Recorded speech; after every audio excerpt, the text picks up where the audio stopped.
ஜெனட்டிக்கா நோய் வருது. இன்றைக்கு மருத்துவர்கள் ஒப்புக்கொண்டிருக்கிறார்.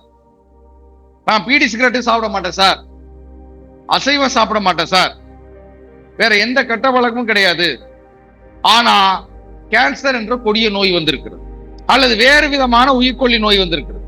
உடனே டாக்டர் என்ன சொல்லுவாங்க, இல்லங்க உங்க தாத்தா பாட்டிக்கு யாருக்காவது இருந்திருக்குங்க, எனவே அது வந்திருக்கிறது என்று சொல்வார்கள்.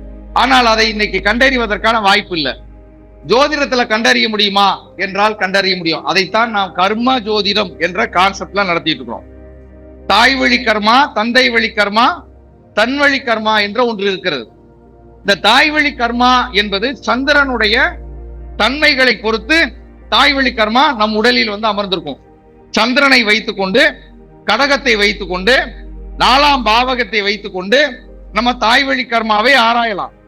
அதே போல தந்தை வழி கர்மா என்பது சூரியனை வைத்துக் கொண்டு, சிம்மத்தை வைத்துக் கொண்டு, சூரியனோடு தொடர்பற்ற கிரகங்களை வைத்துக் கொண்டு தந்தை வழி கர்மாவை ஆராயலாம். இந்த தன்வழி கர்மா என்பது நம்மளுடைய ஜோதிடத்துல பெரும்பாலும் சொல்லப்படல.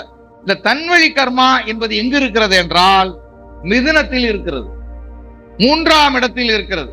இந்த தன்வழி கர்மாவை யார் சேமித்து வைத்திருக்கிறார் என்றால் புதன் தான் சேமித்து வைத்திருக்கிறார்.